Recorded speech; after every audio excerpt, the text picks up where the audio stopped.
What up, YouTube? Thank you guys for being here. I'm RicoKnows, man. We had to figure some stuff out. I apologize.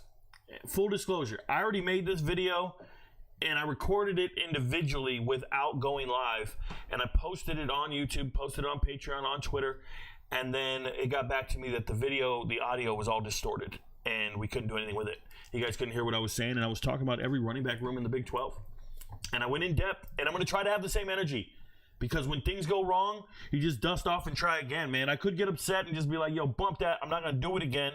I just recorded for over, 45 minutes to an hour, and I got nothing to show for it. If you can imagine, I'd say it's equivalent to like building something out of Legos, and then somebody comes and kicks the shit over. You'd be like, yo, when we were kids, our dogs would get out.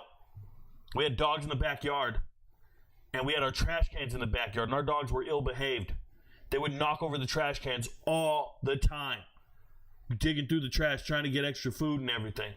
Man, it was the worst. You'd come home from school, middle school, you walk back there, and you see trash all over the backyard. You'd just be picking it up, throwing it in these trash, and they'd knock it over again. It's kind of what it feels like right now. Well, speaking of dogs and speaking of trash, we're going to talk about running backs. We're going to talk about the Big 12. And if there's any team in the Big 12 that had trash running back production, it was Colorado. I don't care what you guys say. I don't care how you try to frame it. Oh, Rico, they got dogs. They're so amazing. If they got dogs, bro, they like Taco Bell. Yo quiero Taco Bell. They're little dogs. They're not real. They're all bark, no bite. All right, so now it's spring football, and you get fans like this. Now, shout out to No Sco Zone. Don't know the guy at all, but I saw he did this tweet here, and he's showing highlights of spring football, and he said the Colorado Buffs have the best running back room in the Big 12. Holy shit. That is absurd. That is absurd. That is a complete fandom.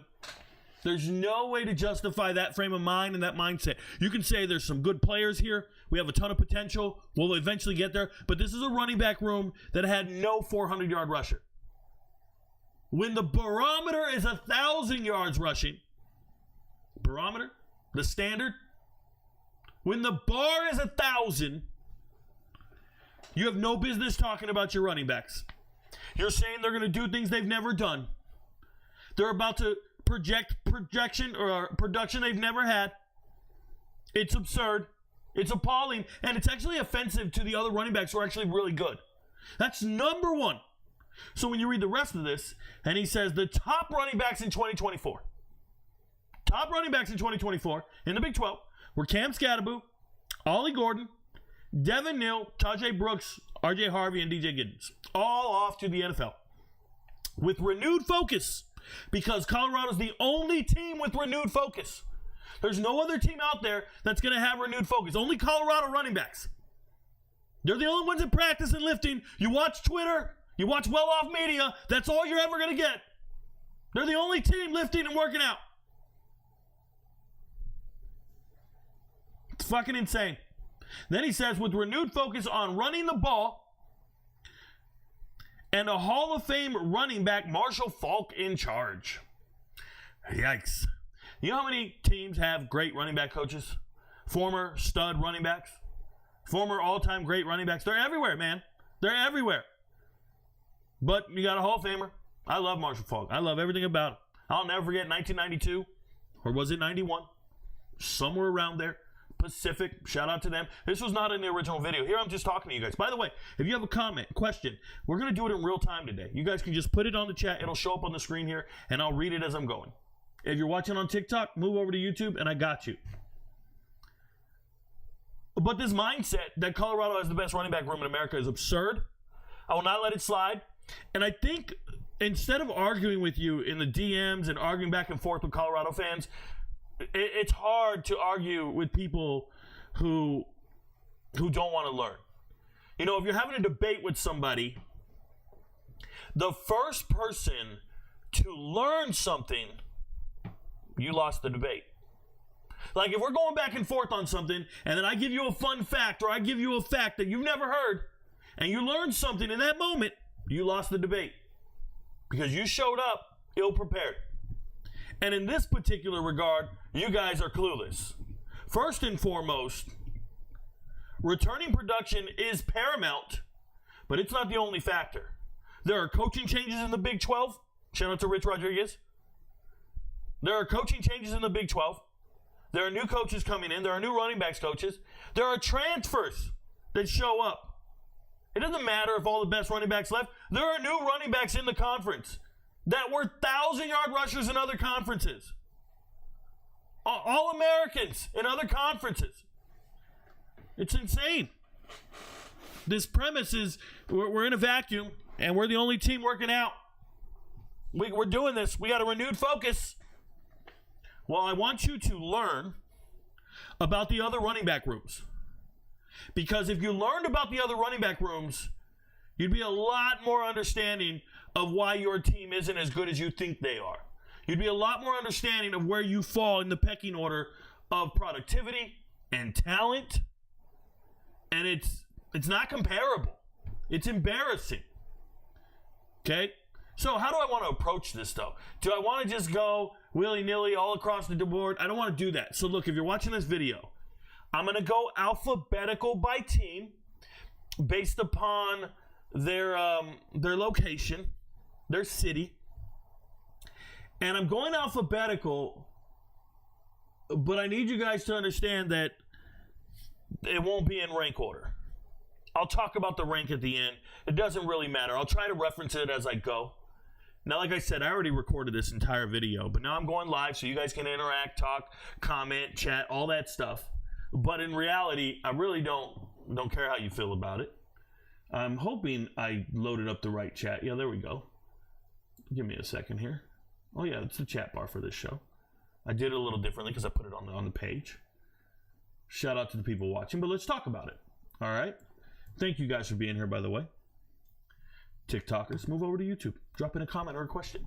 All right, so running back rooms. We'll start with Arizona. Arizona running back room, obviously, it's a good running back room because Coach Zoe Carter is the running backs coach, and I really trust that man. Like, I believe in the way he recruits running backs, the way he builds them.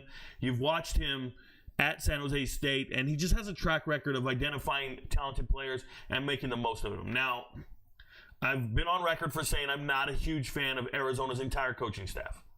I think they're not Power 4 caliber, especially with last year's performance or lack thereof, right? They look terrible. So to see them, I don't know how they're going to be prepared for this season. But in the running back room, you're going to be hard-pressed to have me ignore this running back room. It's just not happening. I'm not ignoring this running back room at all, okay? Ismail Mahdi transfers in from Texas State. This is a former 1,300-yard rusher. Yes, he started his career at Baptist Christian, Houston Baptist Christian. He shows up to Texas State, and just when you watch him on tape, it just pops. He's so fast. He is a friend of the channel. Talked to him in the DMs, got his phone number, that whole deal. Yes, I'm an advocate for this young man. Now, I'm not a biased person where I can just ignore certain things about Ismail Mahdi. He's not an every down back. They've never really relied on him to that extent. They've always rotated other guys. And it might have been the offensive scheme or ideology at Texas State, but at Arizona, it might be very similar. They're not going to utilize him for 20, 30 carries a game. But when he gets that rock, that kid's special, man. Ismail Mahdi's special. And to make it out the gutter, out the mud, and to get here to the Power 4 like that, I got a lot of respect for the way he does it. And I know last year he had an opportunity. I know this. I can talk about it. He had an opportunity to transfer, to go to Baylor. And he decided to stick it out at Texas State, and now he is here. Now, 2023, All-American, over 1,300 yards rushing. Last year, not quite as productive. Talent is still there. Tremendous running back. Better than any running back, okay, at Colorado. He can show up to Colorado and start over those guys. He's that good. Kedrick Reescano, this is a transfer from Ole Miss. Shout out to him. Good-sized running back, young kid, never really played at Ole Miss. Running back room was loaded over there, but coming over, he's obviously a good talent. Mike Mitchell. You watch the Mike Mitchell highlights, you'll be like, Rico, that guy's a beast. He's a monster, running people over. Was at Utah last year. Pretty good player, just packs a punch. And then Quincy Craig. Quincy Carter. Shout out to Georgia. Shout out to Georgia and the Cowboys. Quincy Craig. Coming out of high school, Quincy Craig, he played at Mater Dei. This was years ago, back in 2022. You guys remember that team when they played Duncanville and beat them like 45-3? When Mater Dei smashed everybody? The quarterback was Elijah Brown, who's now at Stanford. Wide receiver on that team was CJ Williams. He's now at Stanford. Shout out to Stanford. Firing your coach, but having two great former modern-day players. Who else was on that team? Raleek Brown was on that team. I'm going to be talking about him in a little bit. Raleek Brown was a superstar on that team. But there was another running back on that team scoring touchdowns like crazy. And it was this young man right here, Quincy Craig. Yep, he was scoring touchdowns everywhere. He was doing things like he was a second or third string guy. He's kind of a gadget running back, catching passes out of the backfield, third down back, if you will. And when you got Raleek Brown, there's no shade in this. So AC Patterson recruits this kid and gets him up to Portland State. Now, I know AC, Coach AC, he's a friend of the channel, the very first coach to ever follow me on TikTok. That is a very true story. When he was the offensive coordinator at Portland State. He's now the running backs coach, and I believe he's a co-offensive coordinator at Sacramento State, who, by the way, just filed for FBS transfer.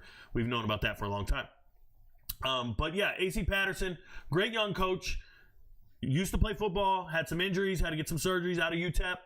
And his dad was a coach for a really long time. So he gets into coaching, I believe, when he was 22 years old. He started coaching.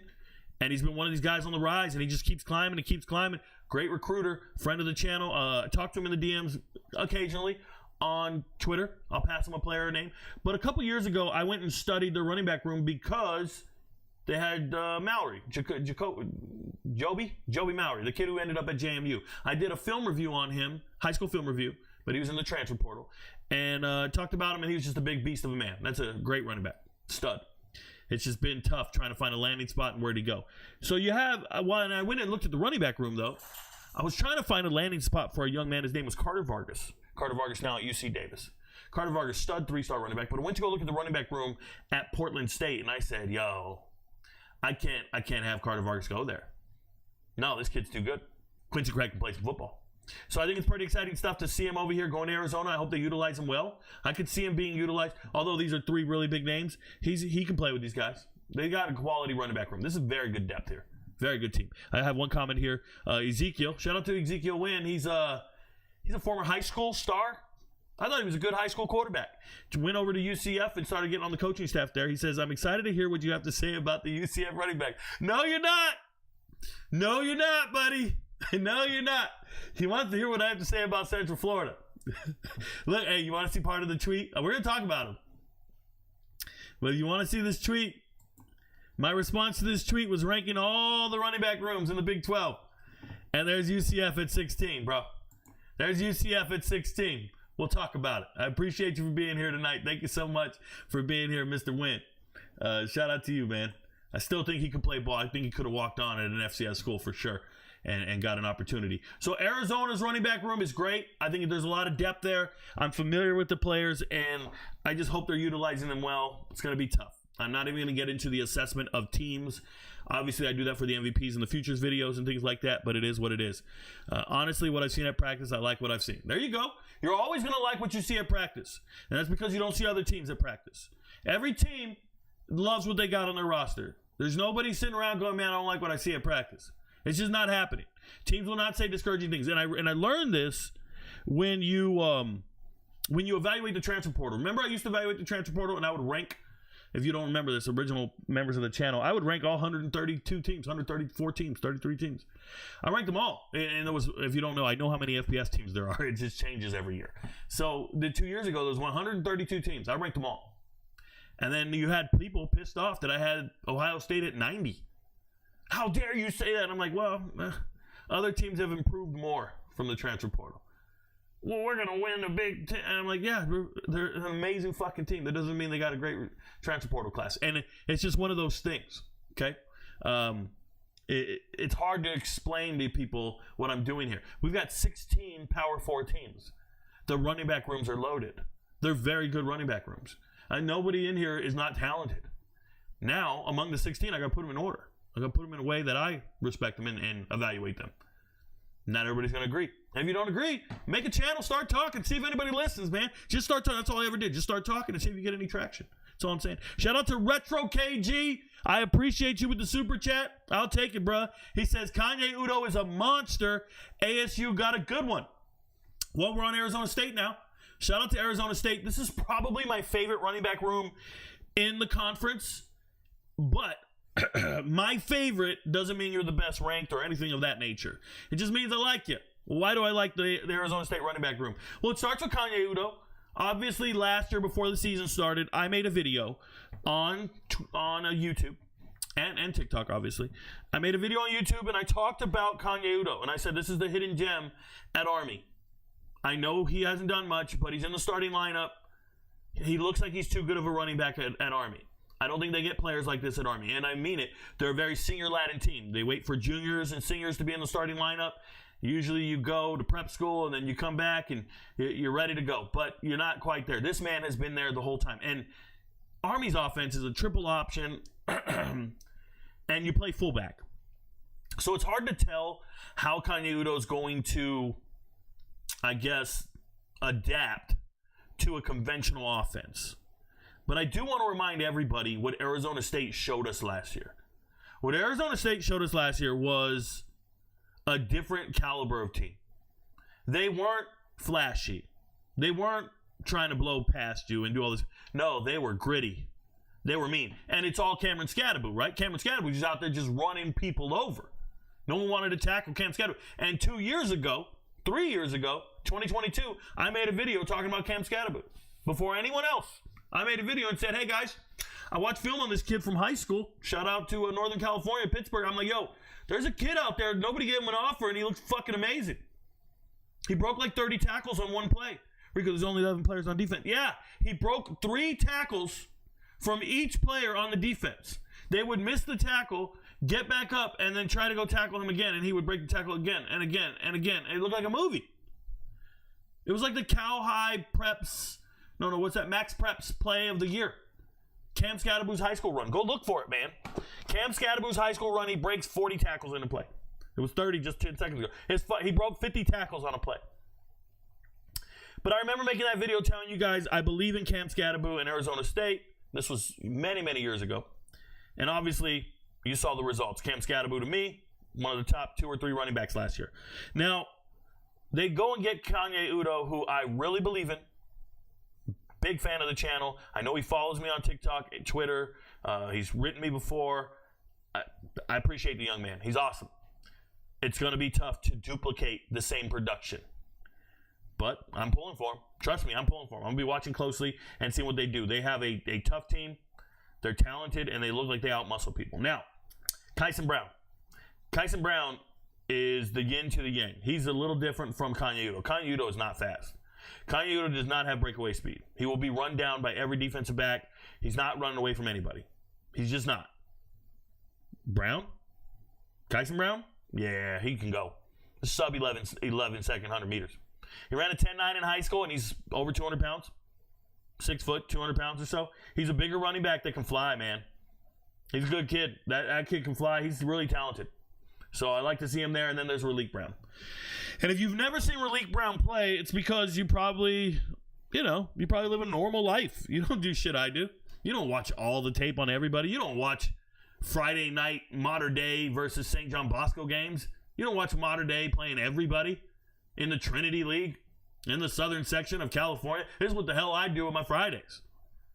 I got multiple monitors. I got one up with a game up with another thing up, and I got GPB Sports on. So I'm watching Milton and Grayson. I'm watching a game in Georgia, a game in California. I got time zones, bro. My pops is texting me. I got my dad, man. He's texting me all the time. Rico, we got some Mater Dei tonight. I'm like, man, I got it, bro. Don't worry about it. And if you were watching Mater Dei back in 2022, their star player was Raleek Brown. And if you watched any of Raleek Brown in high school, you were convinced that is Reggie Bush 2.0. That is the most spectacular player. Point blank and period. He goes to USC and you see flashes of it. And you're like, yeah, this is the guy. And then some guy named Zachariah Branch shows up. Takes his spot on the depth chart. Takes his spot on the gadget plays. Now we're throwing bubble screens and slip screens and we're getting the ball in space to Zachariah Branch, who's a special talent, an all-world wide receiver just transferred to Georgia. No shade in that. But when Raleek Brown falls out of the starting lineup and stops being utilized, now we got a problem. So he transfers, comes to Arizona State, has not been healthy. Has never been in the starting lineup, has never been really utilized and all this stuff. I saw him at practice one time in the spring. He was like the fastest player on the team. And then he dealt with an injury or whatever. But they were doing the catapult miles per hour. He was the fastest player on the team. He was amazing. If Raleek Brown's ever healthy and we ever get a chance to see him play, he's the best player on this team.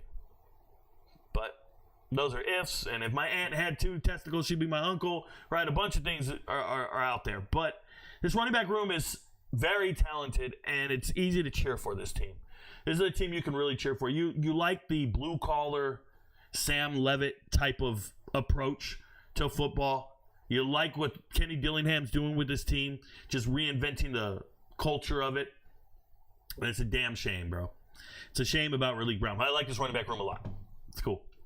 Next running back room, Baylor Bears. Baylor Bears, bro. Baylor is the number 1 running back room in the Big 12, and it's not close. It's not up for debate. There's nothing to talk about here. I want to give you guys an example, and you guys need to understand what just happened, okay?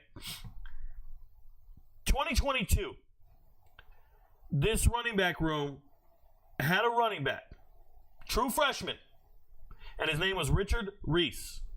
And Richard Reese literally led the team in rushing, over 900 yards rushing, complete stud. And right then and there you go, yo, Richard Reese is the future of Baylor football. Then, that offseason, 2022, between 22 and 23, a running back named Dominic Richardson led Oklahoma State in rushing. His backups were Ollie Gordon and Jaden Nixon. Okay? These 2 guys are backing him up, but the main star is Dominic Richardson. Dominic Richardson jumps in the transfer portal and comes to Baylor, and I'm going, yo, why are you going to Baylor?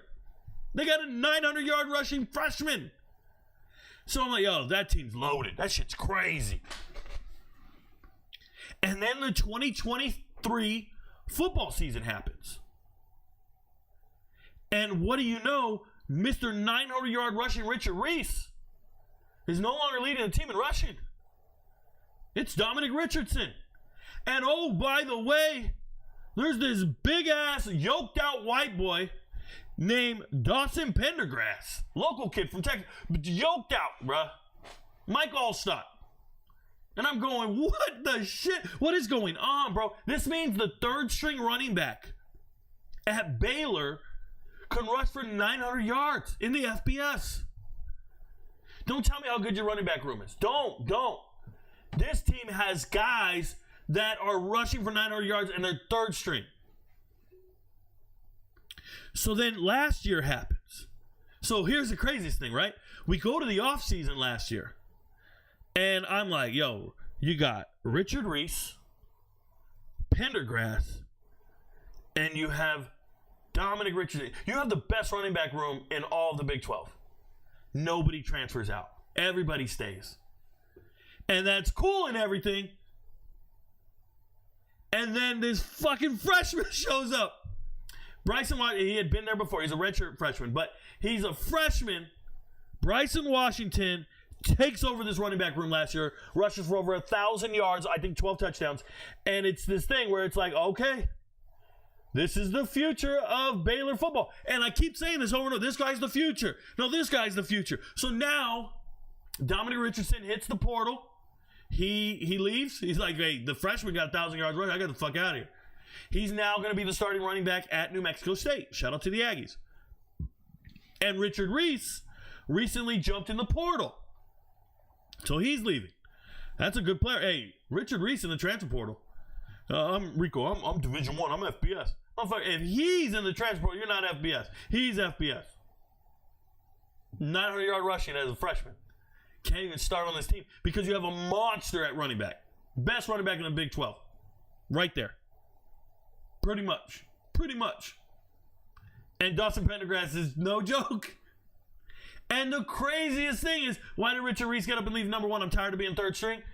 It's because of Michael Turner. Michael Burner Turner. And listen, there's other guys. No, that's not Michael Burner Turner. It's Michael Turner Jr., but they're not related. Okay. There's other running backs in the recruiting class that they got that are already enrolled early. There's a kid named Caden, I think. They're already there for spring ball. Michael Turner's not there. Michael Turner, and if he is there, he's not there because I think he's injured. He had a surgery on his knee recently. This guy, former 4-star. This is a 4-star player. This guy's the best, second best player in the Fort Worth area. In the whole Fort Worth area. I forgot what high school he went to, But I was looking at I have like a database where I keep track of all the players and stuff. Dakorien Moore is the number 1 player out of Fort Worth. Dakorien Moore. Shout out to Duncanville. Cool. Number 2, that guy right there, Michael Turner. And so that's the future. This is the most loaded running back room in the whole conference, and it's not something you can really argue when you see 900-yard rushers third string. Nobody I don't think Colorado collectively has 900 yards rushing in their entire careers. This guy's done that once in his freshman year. It's amazing, and he's third string. They have so much depth at running back. They're a very talented team. The wide receivers are studs. Trigg can play. Robertson can play. Like, this is a good team, man. It's a good offensive team. Win 8-4. There's going to be a problem at Baylor. Baylor's got the best running back room in the Big 12. Let me go to the chat now. Says, Sensei Rico, breaking down the college roster. I've been waiting for these. Respect all your hard work. Uno Mas, I really don't break down full rosters and do breakdowns of projections for wins and stuff. I only do that for MVPs. You'll never see that. You only see it on Patreon or YouTube if you're a premium member. Those videos will be coming out after spring football. I will be doing this for every single team. I will break down every position group on every team, whether that be running backs, wide receivers, offensive linemen, defensive linemen, linebackers, safeties, every position group. I break it all down. I give them different rankings and ratings, and then I have a huge chart, which, by the way, the chart was over 60% accurate when picking money lines. Based on my talent assessment, we were over 60% from the talent chart. MVPs are just like, Rico, just give me the talent chart, bro. And I would only use it on games that were a coin flip. So if you're like, well, yeah, it's really easy to see the talent at Alabama is better than the talent at South Florida. No. If it was a coin flip game, or we were like, well, we don't know who's going to win. Let's go to the talent chart, see what it says. Talent chart says this team's going to win. We were right. Over 60%. I don't know what the exact number is. I have to go back and look at the charts, but it's very good. So we're going to do it again. All right? Shout out to you guys. Agree, Rico. Breaking down college teams with this passion and knowledge is top notch. Oh, thank you so much, Eric. I appreciate you, bro. Tried to say your last name for a split second. That was crazy. Couldn't do that. Zempinski. The S is silent. Zapinski. Bro, get real names, bro. If the S is silent, just leave it out and keep it moving. I remember Dominic Richardson transferring in and going, what the heck is happening? Yeah, exactly. What the heck is happening is a fucking understatement, right? Shout out to you, Lewis Henton, Alabama. Roll Tide Roll. Good to see you, bro. Thanks for being here. I do know. And knowing is half the battle. All right, we're going to BYU. BYU's running back room. BYU's running back room. LJ Martin is very good. This is an El Paso kid. 6'2", 225-ish. Just so you guys know, I'm doing this entire episode. I don't have any notes in front of me. I don't have anything. I'm just going, boom. I'm going off the top. So if I make a mistake or I mix something up, it's life, dude. There's a lot of names and shit going up here all the time. I'm always preparing for an NFL draft podcast, preparing for a show like this. I just do this off the cuff. I don't prepare for anything. I just go. But just knowing the players over the years enables you to know the players on a roster. It's not like I try to memorize all this in one day. That's absurd. What I do is I just collectively know the players on the rosters over the years, and you just keep building on them. It's kind of like knowing your favorite song. You know all the lyrics to your favorite. You know the chorus. You'd be fine. You go back and touch up on some, but you know the chorus to your favorite. You don't have to rehash it, and you don't. But if you sat there and you were like, yo, this is Michael Jackson. I just discovered Michael Jackson today. And you try to memorize all Michael Jackson songs, you'll be in a world of hurt. It's a lifetime of work, so shout out to you guys. Off-topic question. With the upcoming 105 roster limit, will teams still be able to hold walk-on tryouts for students? No, there's going to be 105 roster limits, 105 scholarships. You're going to have scholarships, and that's it. Period. 105 scholarship. And the crazy thing is, as far as I know, FCS isn't going to up their limit. So FCS is at 63. They're the ones that are going to have walk-on tryouts. FCS. That's how that's going to go. The way it's going to work is that you're going to be an early enrollee, and you're going to show up and try to earn a spot on the team. 105 players are going to try to earn a spot on the team because they don't have to get down to 105 until the start of the next season. But you'll be ruining your whole college career trying to fight for that spot. And waiting for the coaches to believe in you. Like, there's exit meetings coming right now. I talked to a young man, Ole Miss, shout out to him. Ole Miss preferred walk-on. He just reached out to me in the DMs yesterday, and he said, hey, can you help me find a landing spot? I said, sure. There's going to be you and about 300 more guys. Every team's going to cut at least 10 people, at least. And they're all going to be the preferred walk-ons.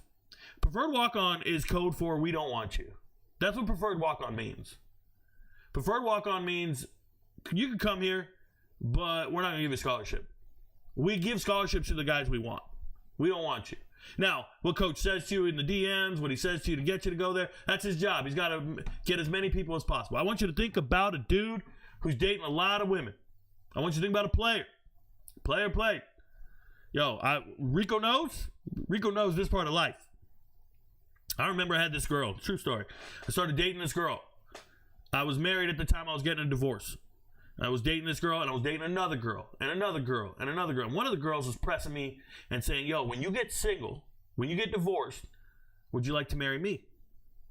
And I looked at her and said, hell no. I've been married for the last 10 years. I want to be single for a while. I'm not trying to marry you. She was like, okay, then I'm out. But I got to keep the side chick around. I got to keep this girl around, keep this girl. But guess who's not getting the title? None of them. Why? Because I don't really want them. They're there.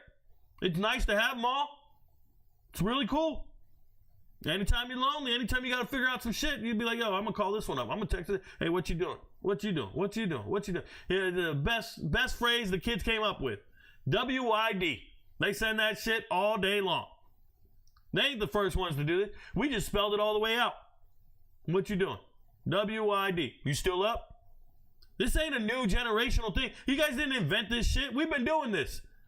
Bro, when I grew up, we had a song we all sang. It was from Blackstreet, and it was called Booty Call. It's a booty call. Hey, you guys say the dumb, you guys don't understand. This shit's been around our whole lives. Preferred walk-ons. You guys are the booty calls, bro. You never get in the ring. You're never getting a scholarship. You're just there. You're just hanging out. And the only way you'll get one is if something works out. If something works out, like a guy quit school, academically ineligible, maybe an injury casualty, somebody loses their scholarship because they retire early, now you might get one. They missed out on recruiting of another player. They're sitting there with an extra scholarship. They're like, man, we can't sign anybody. You know what? Hey, go get little Jimmy off the practice squad. Bring him in here. We're going to do something cool. Hey, man, fold that up and put it in a thing like this. Have one of his teammates cheer for him and shit. And, yeah, you finally got your scholarship. Yeah, and the whole time, they're convincing 3 more guys to come on the campus. You ever seen that shit? They're recruiting you. They tell you, hey, man, we don't have no scholarships. We're going to need you to go preferred walk-on. We're going to need you to go preferred walk-on. And you'd be like, okay. And then you log on to Twitter and you see some kid going, I just got my first offer from Ole Miss. I just got an offer from Ole Miss. I'm going to enroll early. You're like, what the fuck? I've been talking to Ole Miss for 2 months. They just told me I got to prefer walk-on. Yeah, because they're giving that offer to that guy. They don't want you. So that's just the way that's going to go. It is what it is, bro. It is what it is. You kids got to learn. All right, running back room, BYU, LJ Martin. He is him. From El Paso, good-sized kid, bell cow running back, can be relied upon immensely. And Sione's not bad either. This Sione Moa kid from Utah, he's the real deal. Now, I just want to say this, and nobody needs to take offense to this. I'm just going to keep it real. The drop-off at running back at BYU is significant when LJ Martin's not in the game. So LJ Martin gets injured, gets a little dinged up towards the end of last year. You see, if you go back and watch any of those games, I do it all the time. Go back and watch them. I'll be watching. You'll see them just 3 yards in a cloud of dust. They're now punting for the rest of the game. It is what it is. So LJ Martin's a stud. Everybody else, not quite studs. Not quite there. Now, tough kids. It's the caliber of kids they recruit and stuff. But LJ Martin's pretty special. He's pretty good. I think LJ Martin's been building up to get a 1,000-yard season. I think he might get one this year. If they rely on him. They're going to need to, man. Hit that shit out of Retzlaff's hand. Retzlaff's not the guy. Just letting you know right now. By the way, Keelan Marion reached out to me. He said, Rico, I'm a ball. I'm going to come back. I'm going to bounce back. I'm a ball. I was like, all right, man. Do your thing. Do your thing. All right, we're on Central Florida. Central Florida. What up? All right, so I'm going to be blunt. Central Florida. 2 years now. For 2 years, I have watched Central Florida transfer portal signings. And I have said somebody is evaluating talent incorrectly at Central Florida. And that might be like the player personnel guy. It might be specific coaches, positions coaches, offense, defense coordinator, head coach. I don't know who to pin the tail on. Like, I don't know whose fault it is. But I can just tell you that I've been very underwhelmed with 80% of the players they sign in the transfer portal. 80. That's a number. I'm putting a number out there. 80%. And I've told the MVPs about this. And this is why when I look at this team, I just go, oh, what are we doing here? Like, this doesn't move me at all. And when we look at this running back room, I'll be honest.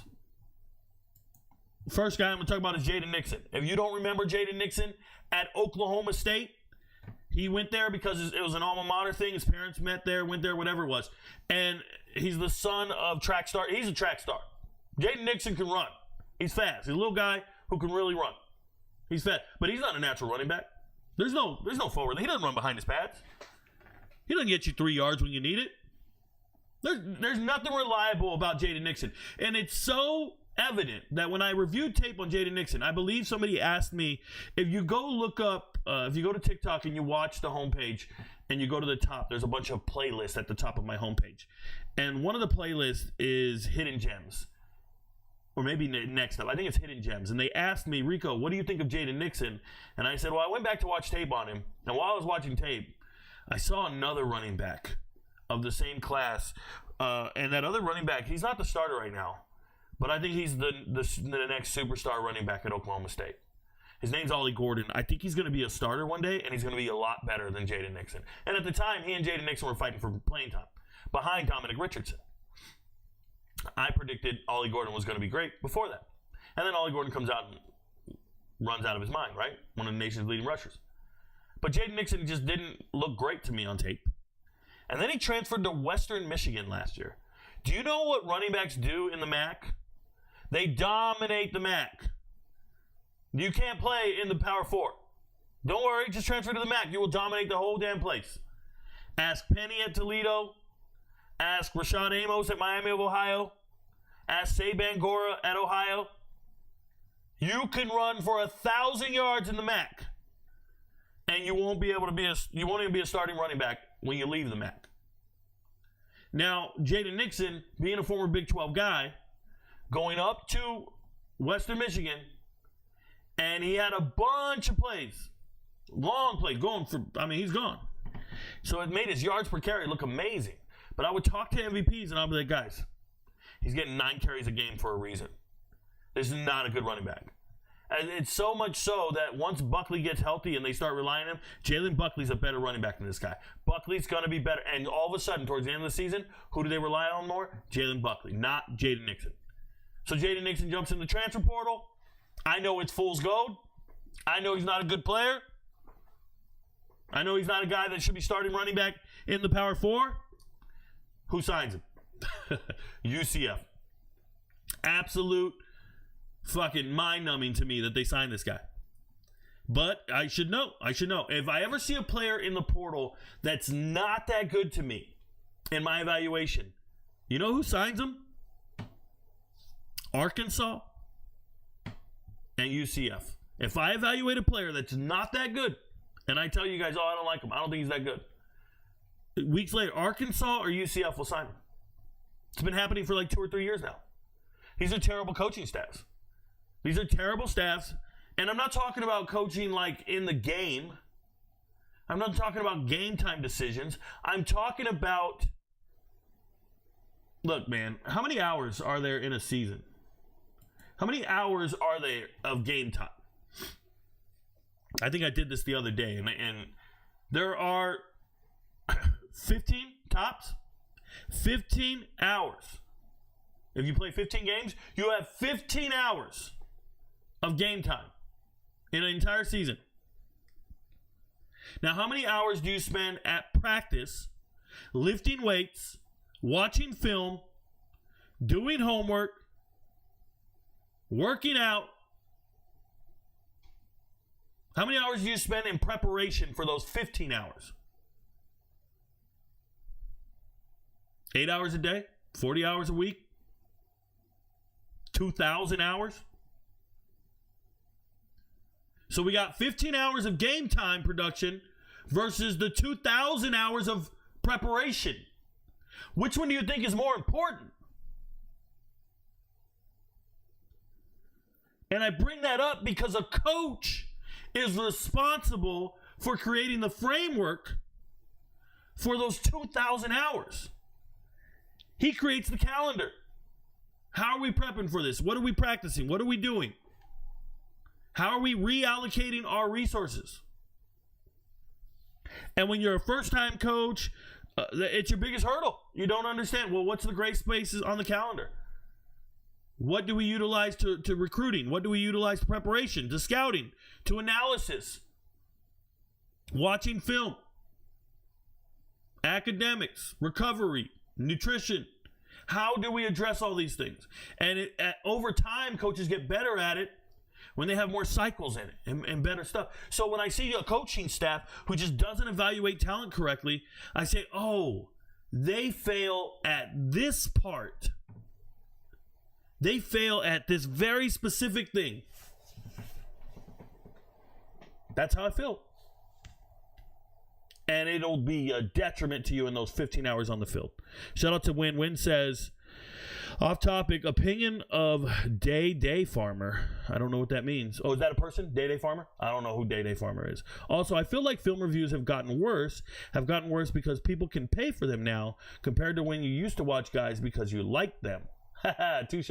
No, he's talking about the TikTok channel. Film reviews are fine. I think people need to understand they're cyclical. So what I'll say is most of the film reviews I get in December, January timeframe are really good players. They're really good players who are looking for an opportunity and they're trying to get an offer. Okay? Anybody I'm getting right now, if you're a 2025, you're not a very good player. If you don't have a landing spot in 2025 and you're still a senior in high school and you're not on a team right now, it's because it's your fault. You don't understand what the landscape is. You don't understand how many seats there are. You don't understand. You're not a Division I football player. Coaches aren't sleeping on you. You're not betting on yourself.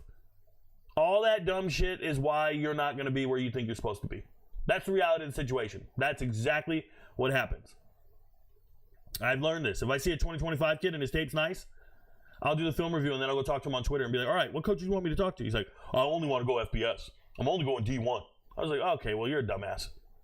There's no seats. There's nobody available. What's wrong with you? And all those guys who think they're D1, they're not. Do you think you're FBS? No, you're not. Because I can point out players better than you in the transfer portal who don't have a seat right now.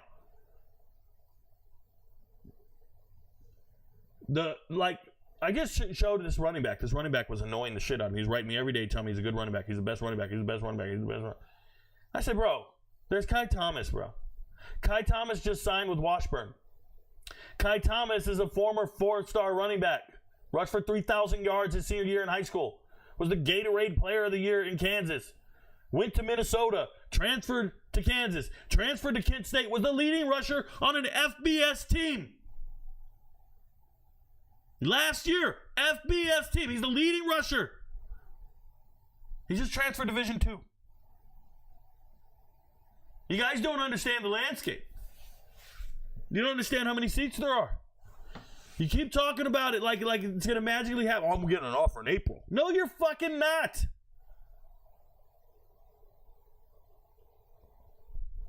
Absolute absurdity. These teams have to cut 15 to 20 players. They got no room for you. They're not waiting on you. You weren't there for spring ball. What world do you live in? If a Division II coach is talking to you right now, you are nice. You're fucking phenomenal. If a Division III coach is calling you, or an NAIA coach is calling you, congratulations, you will continue your football career. But if you're ignoring those opportunities, get a fucking job, start paying taxes. Enlist in the Army.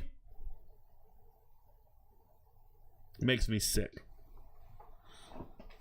Shout out to you. Jaden Nixon, not a good running back. If he's just starting running back in the Power 4, you don't have a good team.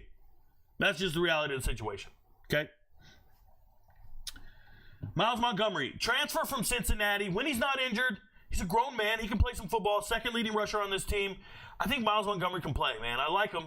It just never really panned out. And to see him be a senior at this point and still has never been that guy, at some point you just have to call it what it is. Right? Whenever somebody says, hey, you got a lot of potential, that's code for you ain't shit. When somebody says to you in your life, you have a lot of potential, you ain't shit. Because the people who are shit, they don't say to them they got a lot of potential. They call them brilliant. They say they're amazing. You got potential means you haven't met your potential. It's a nice way of saying you're underachieving. So at some point, I got to be like, this running back he had a lot of potential, but nah, he is what he is. A lot of you guys are C students. Then there's Stacy Gage. I like Stacy Gage. I think Stacy Gage, of all the running backs here, has the highest ceiling. I hope he keeps it together. This is a young man who used to play running back at St. Thomas Aquinas, and you got to trust Florida kids that can ball, man. I like Stacy Gage. I think there's something there. I don't know anything about Tavion Swint. I owe you guys.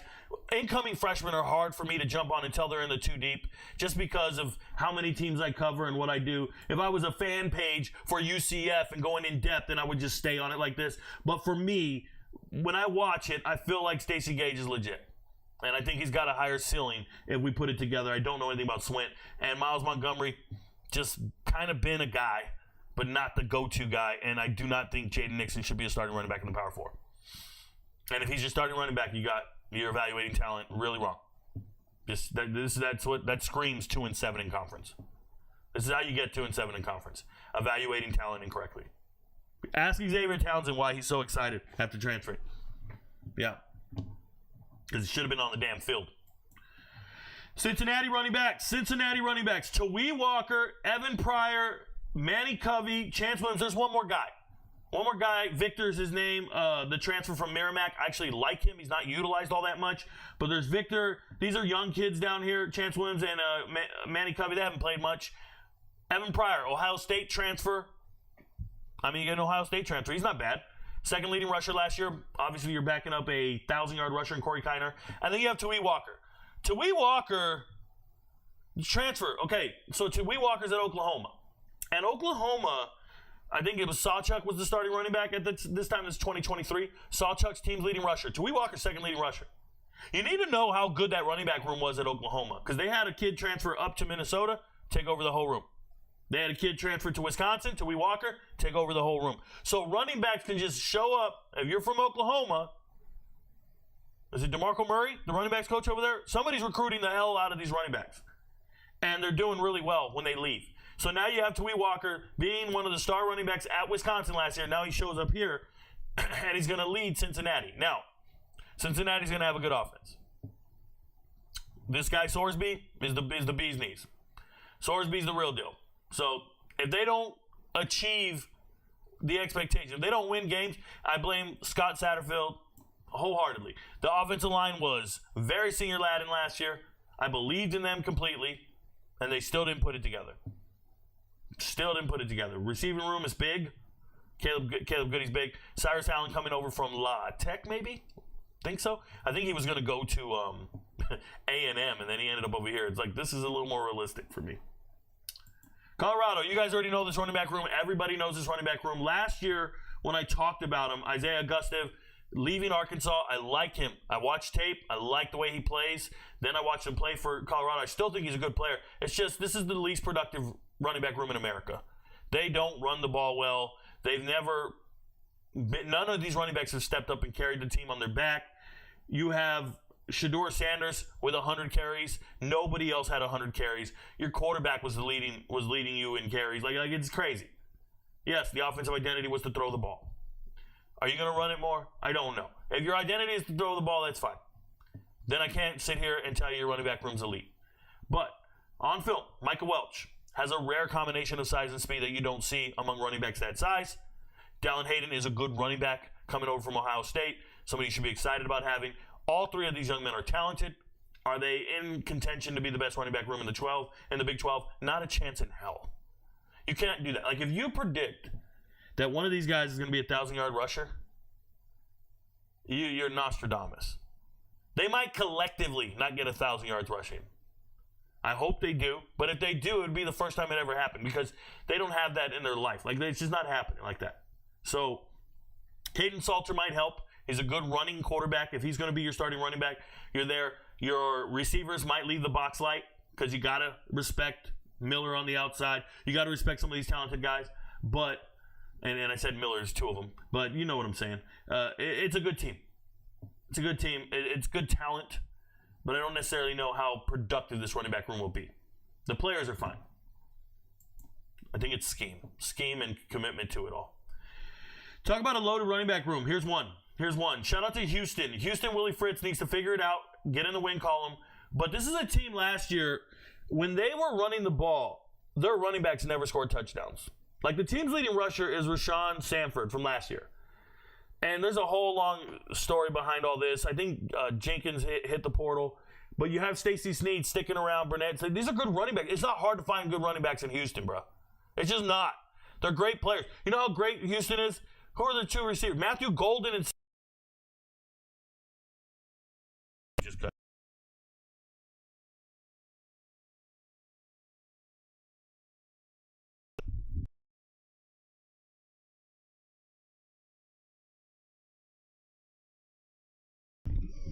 So I was just saying, sorry about that. Houston, wide receivers, Matthew Golden, Samuel Brown, they're both going to get drafted. One went to Miami, one went to Texas. That's the type of talent you can find in the Houston area, for sure. Shout out to North Shore, Katy, all these different schools. But when you look at this team, they're going to have to change their identity coming into the season, because last year they had 9 rushing touchdowns on the whole season, and 7 of them were from Donovan and Zion Chris. They're both quarterbacks. They're dual threat quarterbacks, rushed for 7 of the 9 touchdowns.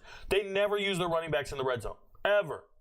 So the team's leading rusher, Sanford, Sneed was the year before, I think, with Jenkins. Like, they had a good team.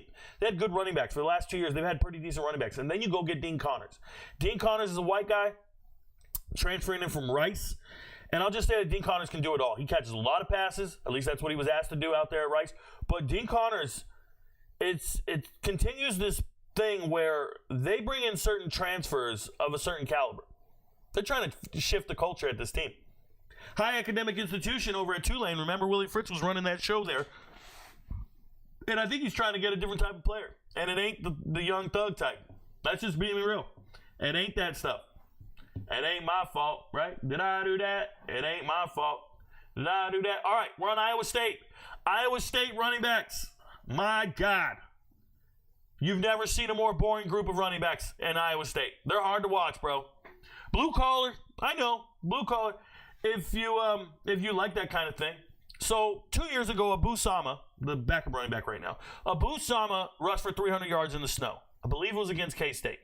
And when he rushed for those 300 yards, Cartavius Norton and Eli Sanders jumped in the transfer portal. They're like, yo, this kid just rushed for 300 yards. He's going to be the starting running back. And they go jump in the portal. Now, Sanders went over to... Was it Eli Sanders? I thought Sanders went over to New Mexico, right? Maybe I'm getting the names wrong. I know Cartavius Norton was one of them. He went over to Charlotte. But the point I'm trying to make is they put all their eggs in one basket, and it was Abu Sama. And I told the MVPs real early, don't trust Abu Sama. That guy's not good. He sucks. I don't like him. In the bowl game, they played Memphis. And I said, we're taking Memphis. Memphis is going to throw all over the secondary. Just go bet big. And we took the overs. This is one of the most profitable days of our lives. Shout out to MVPs. Seriously. We made a ton of money that night. By the way, another profitable day of our lives, this last Saturday. New Mexico. Or, I'm sorry, Mexico City. UFC. I predict fights for a living, right? Get to the Patreon. Figure that shit out. But I went 29-4 on my picks. 29-4. Props, money line, parlays. 29-4 overall. Yeah, 11-1 on the money lines, but 29-4 overall. It's insane. One of the best paydays ever. And I've gone perfect before, but this was really special. It was a really good deal. Anyways, so when you go look at this running back room, they left it all to Abu Sama, and he did exactly what I anticipated. He looks terrible on tape. I think he rushed for 300 yards in the snow because he was the only one that had traction that day, and everybody else was just slipping and sliding. Ain't nothing else to it. It was like he had NVGs, right? He had night vision goggles in a dark room, and nobody else could see, and he could. But once they turned the lights on and everybody could see, nothing special. He ain't nothing great. So you have this kid, Carson Hanson, win the running back room and take it over from him. And that's exactly what happened there. Now, Carson Hanson's just a blue-collar guy, nothing too special. You look at Dylan Lee, and I think Dylan Lee has a ceiling a little higher than both those guys. I like Dylan Lee's potential as a young guy, but I really do. Now, they're all kind of blue-collar guys. Just kind of do their thing. I believe in this wide receiver room. I believe in Xavier Townsend coming back or transferring in. Chase Sewell coming back to the Big 12 after being at ECU last year. But you got a quarterback in Rocco Beck. He can lace it and put it everywhere. There's going to be a chance for these running backs to be productive, but it's not anything to write home about. I actually think I need to lower them in the rankings. When I'm just assessing running back talent, I need to lower them a little bit. So I'm probably going to do that. Kansas running back room. The Kansas running back room, if you guys have ever seen that Spider-Man meme where they're all pointing at each other, that's Kansas. That's the Kansas running back room. They're the Spider-Man meme for sure. Leshon Williams transferring in from Iowa. Daniel Hishaw Jr. coming back. And then you have Harry Stewart III. They're all kind of the same to me. They're just kind of mid. Nothing too great. Nothing too terrible. They're fine. They are what they are. I'm not too excited about it. It's not the end of the world. I don't know what the identity of this offense is going to be. It's going to take me a while before I really get a grasp of how I feel about Kansas. I would say it's going to take me 2 or 3 weeks of the season. I don't know about this offseason. When I sit down and really break it down and go and look into everything, it still just doesn't feel like I've known these players for so long, right? I knew Luke Grimm and Lawrence Arnold and Skinner. I knew them for so long as seniors. Like, I knew this team inside and out for 2 years now, and now we're having to hit the reset button and figure out what we're dealing with here. One thing I will say is Keon Burnett here, the transfer from Servite, played his high school ball at Servite. He was going to go to, where was he going to go? I think he was going to go to USC, and then he flipped to Arizona, and that's why T-Mac went to Arizona. There was the three of them, the triumvirate, and then they went to Noah Fafita went to Arizona, Jacob Banu went to Arizona. The only guy that left was Mason Graham. You guys know Mason Graham in the draft, defensive tackle. He's from Servite as well, but he's on the same team. That's why they're ranked top 10 in the nation. Imagine all those guys on one high school team, and they still lost to Mater Dei twice. They ended up beating St. John Bosco. They lost to St. John Bosco once, and then they beat them again. They played Mater Dei and St. John Bosco like 4 times in a 5-week period. It's an impossible schedule for Servite, and they were out there. They're giant slaying this shit. They're amazing. So shout out to them. But anyways, I'll stay focused here. Running backs. Very, very blue-collar running back room. Nothing to be too excited about. No superstars here, but no duds either. It's just they're dependable guys. They're fine. Kansas State. We got Dylan Edwards. Shout out to Dylan Edwards here. Transfer from Colorado. Speed demon. One of the fastest running backs in the whole conference. He can take it to the house. He's a little guy. And if he's going to be your guy, I hope he keeps lifting and gets bigger, stronger, faster, all that stuff. But he's just a little dynamite. He's special, man. He really is. I like Dylan Edwards a lot. He's a good player. Joe Jackson. Joe Jackson is from Florida. If you're from Orlando, if you're in Orlando, you go south, you go to Kissimmee. If you go east a little bit, you'll go to St. Cloud. That's where my kids are. And I know the area well. And then if you go the other way, though, if you're going down towards Kissimmee, and then instead of going down, I forgot the street number 192, you go the other way, that's where you go to where this guy went to high school, Joe Jackson, some community high school. It's called community something. Anyways, so it's smack dab in the middle of Florida.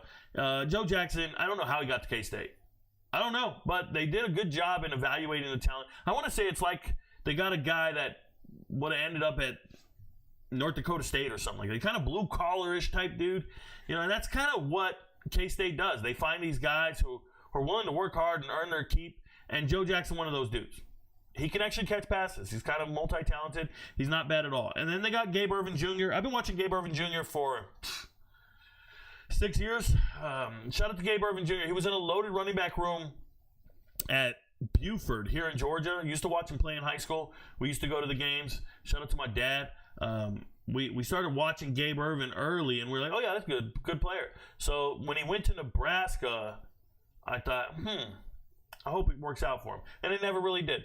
Been injured a lot, never really in the starting lineup. He had to fight for playing time with another Buford running back who had some academic issues and stuff in Grant. But you look at Gabe Ervin and you just go, man, I really want it to work out for him. It just hasn't. It's another one of those situations where it's like, man, you got all the potential in the world, and it just hasn't worked out. So now we're at our final season. I hope you get it, bro. I hope you get it. I really do. All right. Kairos MMA says, hey, we talking about Florida? My hometown, I went to Seminole in Sanford. You know when you're driving up the 4 You're driving up the 4 and it says Seminole County. Welcome to Seminole County on the bridge. Going up the 4 towards Sanford. Yeah, I'm there all the time, man. I think I was at Lake Mary the other day. I go down there for my daughter's AAU volleyball tournaments. I'm all over the place in Orlando area. So I do know Sanford really well. I know Seminole County well. And I know that spot. Shout out to you, Kairos. Don't try to run into me, man. It won't work out for you. Don't try to run. It won't work out for you. Okay. All right. Like Kansas State's running back room. I'll show you guys the rankings at the end. Looking at Oklahoma State. Oklahoma State running back room, yes, Ollie Gordon is gone. And that's why they say, hey, man, our running back room's got to be better than Oklahoma State's. We're got a running back room. We got to be better than these guys. They just lost Ollie Gordon. Well, if you're better than Oklahoma State, that's news to me. Okay, Oklahoma State starting running back is slated to be Trent Howland. Trent Howland is Hishaw Walker, bro. He's 6'3", 240 pounds, and he's a problem. You can't tackle that guy. And I'm going to tell you guys a true story. He was at Indiana on the bench. And this was in 2023. He's on the bench at Indiana, and that's why Tom Allen doesn't have a job anymore. Tom Allen doesn't have a job at Indiana, and Curt Cignetti's there, and he changed the world because he doesn't know how to evaluate talent. And they had Trent Howland on the bench until the last 5 or 6 games. And if you go back and look at the results of Indiana's football games at the end of 2023, go look at how competitive they were in those last 5 or 6 games. And they were conference games. Not preseason, conference games.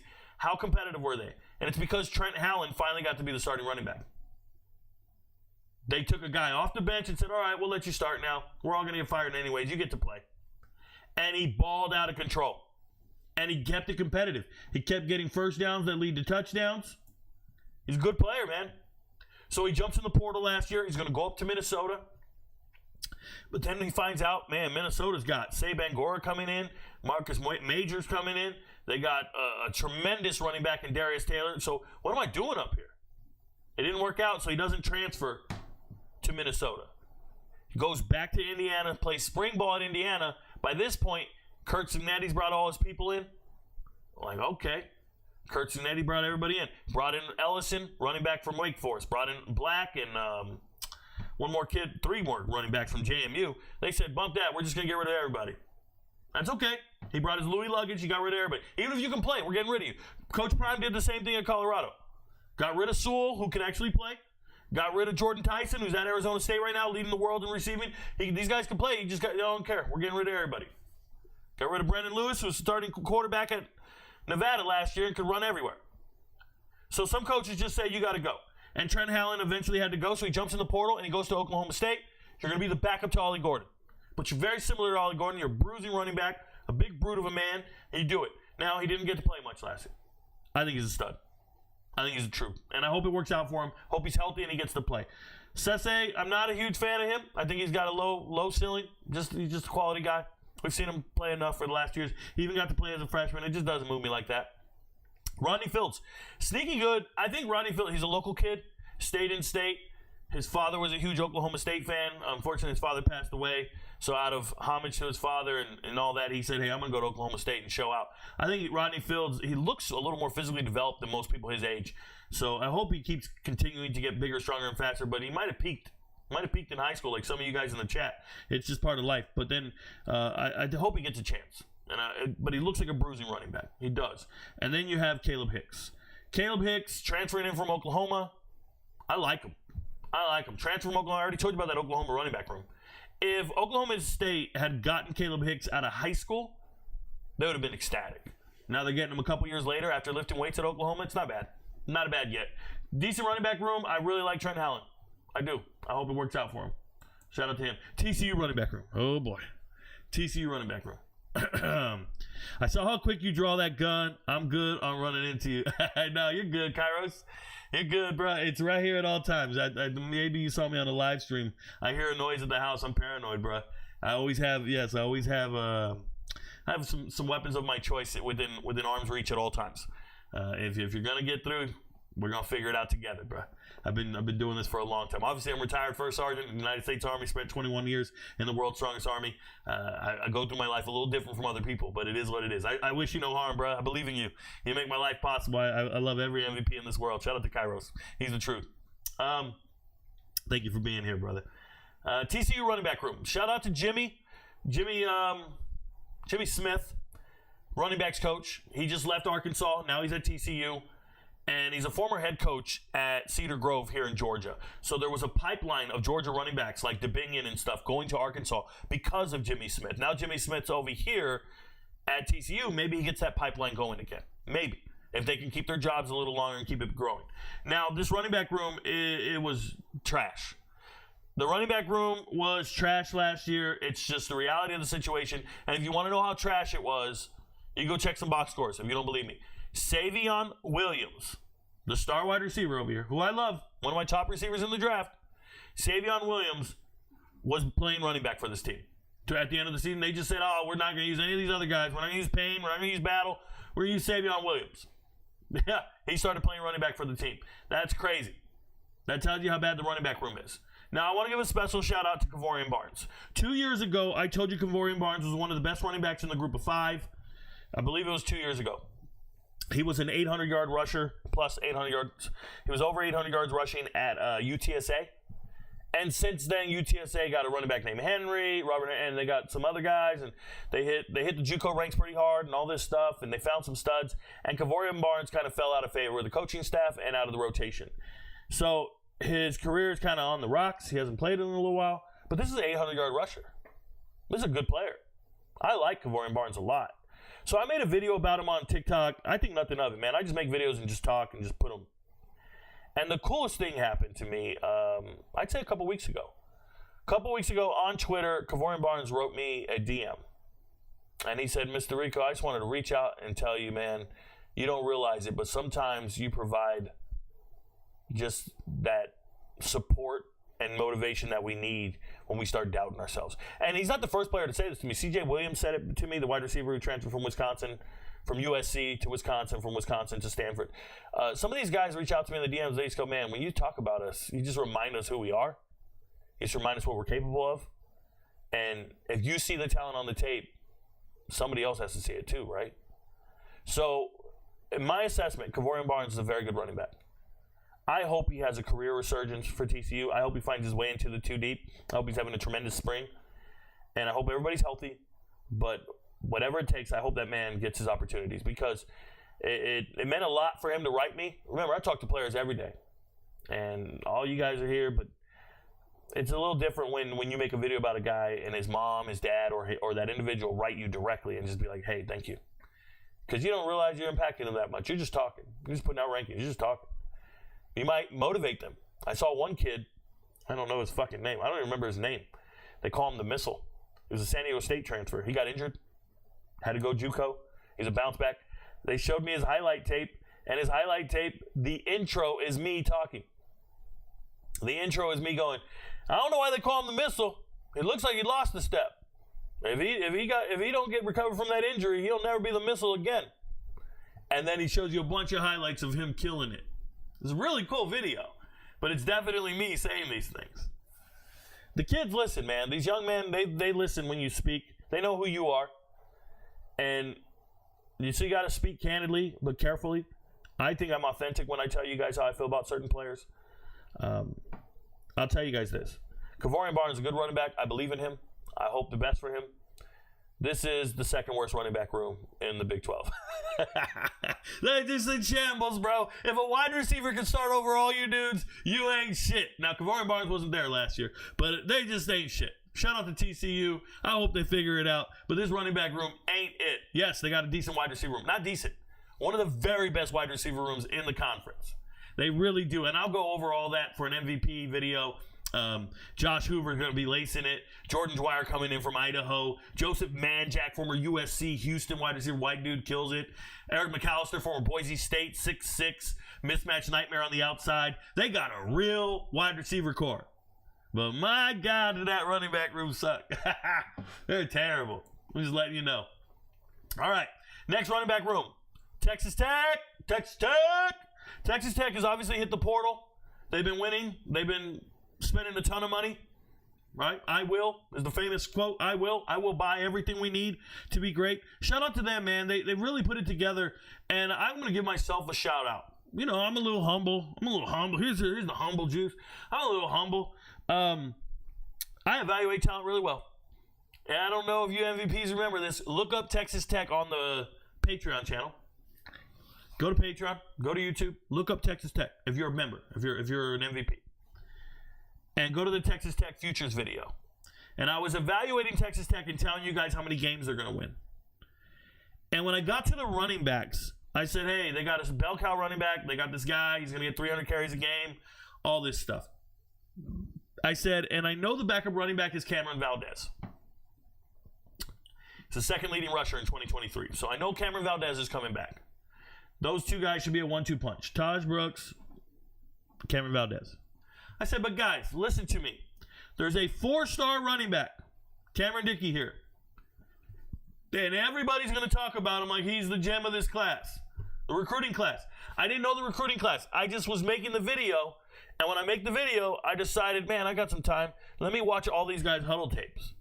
So I went through every single player's huddle tape. And I watch a lot of huddle film. Let's say I do high school film reviews for over 500 players now. I watch a lot of huddle tape every single day. I'm like a positions coach. I probably watch more than any positions coach, for sure. I'm watching tape from all over the country. I'm watching everybody. And I'm watching all this tape. And I watch juniors, seniors, freshmen, fucking youth football, whatever they want to send me. And I remember I'm watching the huddle tape, and I turn on a 3-star athlete that nobody's talking about. 3-star athlete nobody's talking about. And his name is Jacoby Williams. Jacoby Williams. And I said, holy, it looks different. You watch the tape and you go, yo, that looks different. And I stop and I go look him up real quick and I check his track times, his track and field times. And he's a hurdler. I was a high school hurdler. Used to hold my high school records. They've since been broken. But I was a very accomplished hurdler in high school. I know hurdle times. And I know how fast you need to be to run certain times. And when I saw his times, I said, oh, that's an NFL caliber athlete. Oh, this guy looks great on tape. I know what his skill set is. And I went on that video, and you can go watch it. I wish I'd pulled it up for this show. But you can go watch it, and you will listen to me. And I said, guys, I understand there's a bunch of 4 or 5-star guys, whatever it is. Bunch of dudes. Everybody's going to talk about all this recruiting class stuff. I scrolled to the bottom. I say, you see this 3-star athlete right here? He's going to be in the 2 deep by the end of the year. He's too good to not be on the field. He'll be in the 2 deep by the end of the year. I know there's a 300 carry running back. I know the second running back, the second leading rusher on this team is senior dude, Cameron Valdez. I know he's coming back. I don't care. There's a 4-star guy in front of him. I don't care. I said that guy, Jacoby Williams, is going to be the running back on this team. He's going to be in that 2 deep. And guess what? He was, and he still is. He's an absolute beast. So the running back room is loaded. You have a senior Latin dude in Valdez at 4th string. Fucking crazy. Cameron Dickey, future stud. One of the best running backs out there. Jacoby Williams, NFL talent, very special. And then you have Quinten Joyner. And this is another guy, when I was watching tape, and I was watching the spring game at USC, and I was watching as much clips as I could. You know, there's like interviews, and before the interviews, they'll show you little highlights from practice. And I'll watch them on YouTube. I'll watch the practice highlights, and I'll see a jersey number, and then I'll go to the spring roster, and I'll check it. And I'll be like, who is that guy? Who is that guy? Who is that? And I just keep it going. I don't keep a notepad. I keep an Outlook database for all this. And Quinten Joyner is just having these burst plays. I call them burst plays. He's having these 20-yard gains at practice at USC in the spring. He just keeps getting these chunk yardage plays. And in an interview, Lincoln Riley goes, oh, yeah, he does that all the time. Oh, yeah, that kid right there, he does that all the time. Now, they don't use him. Woody Marks is the starting running back. They're not giving him the ball at all. Who's this Quinten Joyner guy? Oh, he does that all the time in practice. I make my notes. I keep watching him. That's a special type of player. This is a very good running back room. I might have them underrated right now. This is a running back room where I don't know how you get much better than this. This is pretty damn special. This is a very good running back room. Comparable to anyone in the country. It really is. These are talented players. And they're going to utilize them well. And I want to make sure you guys understand how good this wide receiver room is. This is unheard of right here. Coy Aiken was a 2,000-yard receiver in high school. Texas high school legend, if you will, at wide receiver. White boy. Fucking raw. Amazing. Always open. Caleb Douglas, huge, strong, transfer from Florida. Former Florida wide receiver. And then Reggie Virgil just transferred in from Miami of Ohio. Pretty stud. And then, yes, they have two really good tight ends. John Carlos Miller transferred in from maybe Elon 2 years ago. I don't remember. It's an FCS school, but I just can't remember which one it is. And then Terrence Carter, absolute stud out of Louisiana. Shout out to him. Wrote me on Twitter. Big fan. I believe in you, bruh. Go dominate. Go dominate. I saw him just change his profile pic on Twitter to like him scoring a touchdown in spring practice. But this team's going to be loaded, man.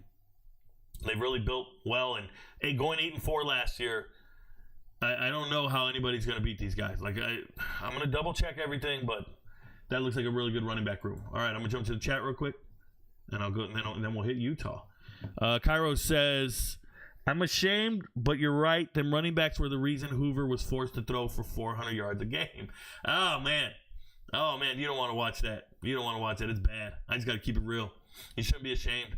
It is what it is. And the receivers were decent, right? And there was an injury. I think, who was it? Cook? Who's the running back? Cam Cook? It was Cam Cook? Memory, bro. Remember, I might be fried right now. Yeah, I'm redoing this video. You know, this was a video I did for an hour, and now we're here talking. And we've been talking for an hour and 15 minutes. All right, Utah Utes. Kyle Whittingham getting ready to retire, do his thing. So Utah Utes went out and got the New Mexico offensive coordinator. That's very relevant because when they went and got him, they obviously brought over Louis Luggage. So they brought over Devin Dampier. Another player they brought over is Naquari Rogers. Now, he wasn't the starting running back in New Mexico. That was Sanders. But he was the backup running back. This is a young man, Virginia Beach. So he comes from that Hampton Roads area. Ronald Curry, all of the Vic, there's so many amazing players coming from Newport News, Virginia Beach area, just so we're clear, okay? Hampton Roads. So Naquari Rogers cut from that cloth, went to Campbell, was at Campbell for a couple years, then transferred to New Mexico, and he played well. And you want to get a senior guy like that to come with you when you're an offensive coordinator. You look around and go, yeah, that guy can play for us over here. He's here. So a lot of running backs departed out of the transfer portal from Utah, but they were just, they weren't that great. And I don't mean no shade at them. I remember one of them is Randall McDaniel. Randall McDaniel? Is that his name? Randall McDaniel? The defensive lineman. Randall McDaniel.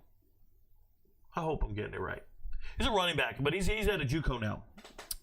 And they got some other players. But anyways, so you bring in a kid that you trust, and you bring in Devin Green from UNLV. That one was kind of surprising to me. That's more of a depth piece move. Devin Green, big kid. Shout out to Grant. Plays in Northern California. Not a bad player. I thought he did well at UNLV. I was surprised to see him stay on the West Coast. Thought he was going to go to Purdue. Just being real. Follow your coaching staff. And then you have Wayshawn Parker. And I believe it was week 1.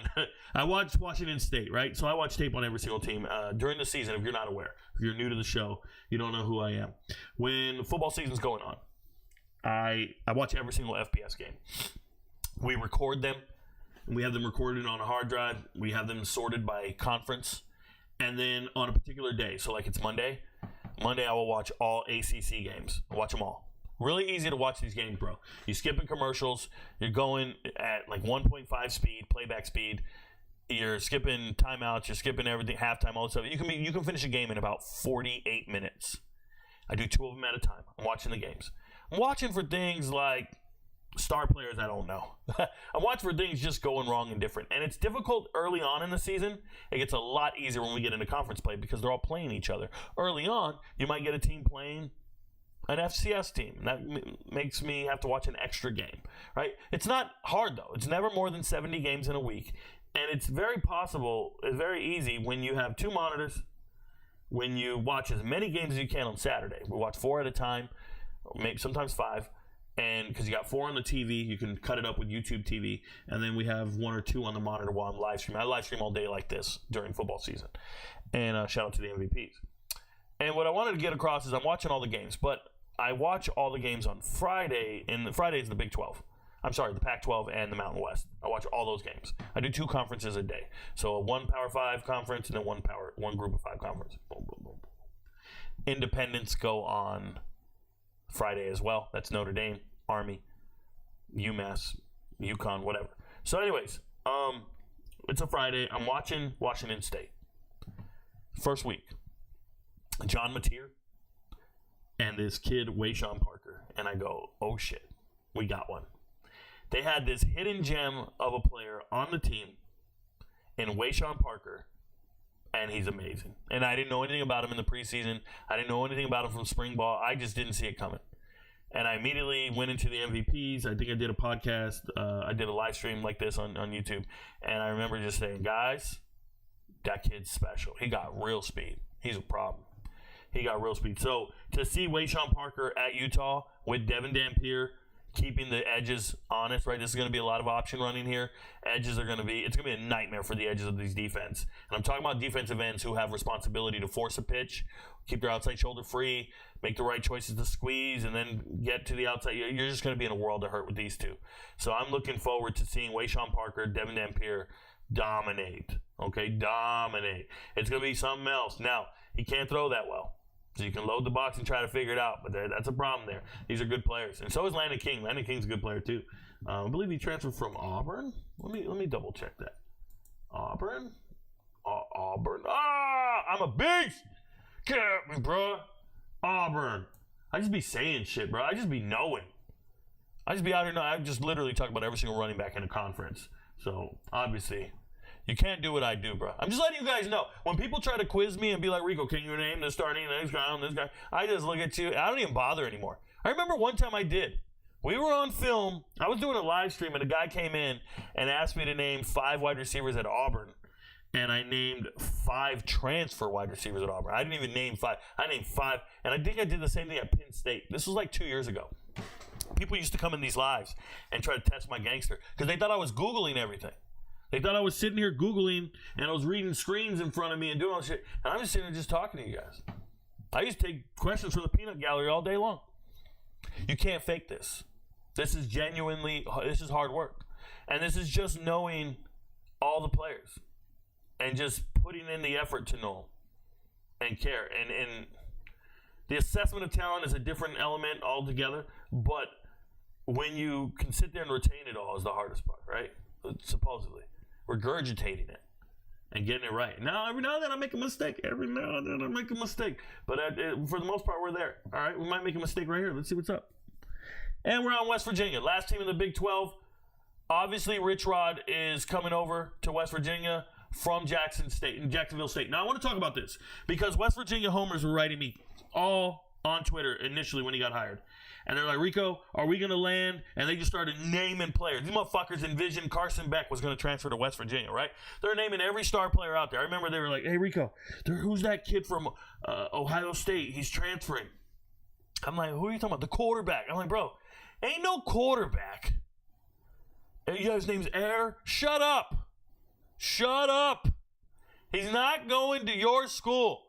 West Virginia, you know who they're going to recruit? They're going to recruit Cam Vaughn and Gerard Bowie from Jacksonville State. Why? Well, Gerard Bowie went to Martinsburg, won a bunch of state titles in state, followed his high school coach to Concord Division II, then went to Jacksonville State, and you didn't use him right until the bowl game when Coach Rod wasn't there anymore. I go off on all these players. But what I'm trying to tell you is West Virginia, to win in the transfer portal, they're going to use the recipe that Rich Rod used down at Jacksonville State, which is find gems, find hidden gems that nobody's talking about. We're talking about go find a quarterback from Furman.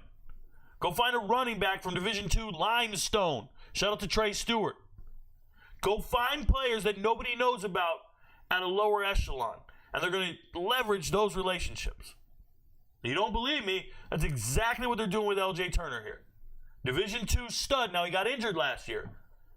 But at Catawba, whatever that shit is, this was the guy. He's from Heritage. He's from Florida. He's a fucking stud of a player. If he's healthy, Stud. And you want to speak about a stud? Jaheim White. Jaheim White is in the top 5 running backs in this entire conference, talent-wise. Like, we had tryouts tomorrow. You're going to put Jaheim White in your 2 deep. Why? Because he's so incredibly fast. It's dynamite. And for the last 2 years, they've had him on some load management schedule. That pisses me it pisses me off. I'll be watching games and be like, why is he not in the game? Well, we got C.J. Donaldson, a converted tight end. I got to hear this shit every game. Now, C.J. Donaldson's starting up at Ohio State, Rico. He's amazing. Yeah, now you're going to claim he's amazing, but when he's at West Virginia, you called him a bum. And even with the load management, Jaheim White, over 840 yards rushing 2 years in a row. Fucking dynamite, bro. Going to the house every time he touches the ball. Can you imagine what Rich Rod's going to do with that? Rich Rod has 2 studs at the top. And guess what? Ty Edwards ain't that far behind. Ty Edwards, I didn't know who he was. I'll be 100, and I don't ever lie. I just tell you guys. I got to go do some research. I don't know that guy. Ty Edwards, did not know who he was. So I go look for him. Okay, he went to Georgia Military College. Well, if you didn't know, that's a JUCO. Okay, cool. Then he went to another JUCO. Then he went to another JUCO. I'm like, what fucking journey was this guy on? He is taking the scenic route to get here. The bigger back. But if you go watch one of those JUCO national championships where he got MVP in one of the games, he rushed for like 120 yards. Bro, watch it. It's a problem. That's a good running back. That's C.J. Donaldson. I'm like, oh, that's a mean-ass running back. As long as these guys are healthy, they got a good running back room. And I think I have to move them up, West Virginia. I have to move them. I have to respect this running back room. So the rankings might be wrong. Now, let's go look at those rankings real quick. Like I said, right now I have Baylor number 1.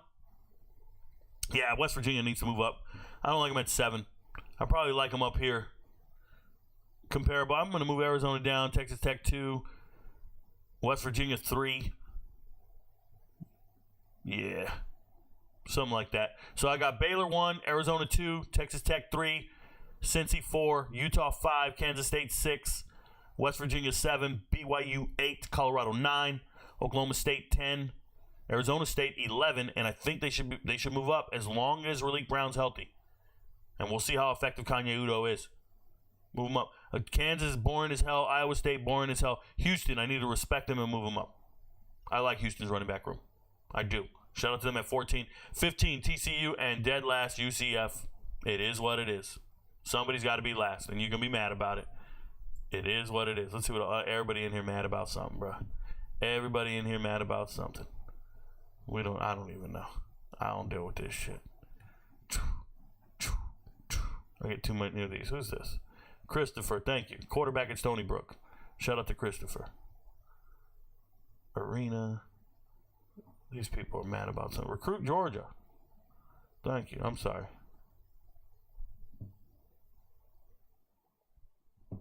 I like that. I like that. All right. Who's this? I don't know these dudes, bro. I don't know these dudes. All right. Thank you guys for being here tonight. We'll jump to the chat. Nope, there's nothing there. I appreciate everybody for being here. Hey, listen, I'm going to do these in the offseason. I'm going to do these after spring football. I'll do different themes for every conference and all that stuff so you guys can learn all the players. Just remember that if you want to see me break down these teams in depth by position group and give you a wins prediction so you can bet on it and make your money, you just have to become an MVP. If you don't know, some of those videos are free. We put them out there on Patreon and YouTube so you guys can get a free sample. And these are the videos where we make so much money that we're screaming, bet 10 units. We can't do this. I can't be wrong here, guys. I told you Vanderbilt was going to win more than 3 games last year. I was right. Oh, Rico, what's the big deal? Everybody said, no. Vegas didn't say that. I have to be more right than Vegas. That's it. We're here to beat Vegas. I told you bet 10 units that Indiana was going to win more than 6.5. I told you they were winning 11. 10, 11 games. Sell your car. That's what I said. And they went and won 11 games. You have to evaluate talent. You have to trust me. The track record speaks for itself. Your friends don't know, but Rico knows. I appreciate you guys. Peace, y'all.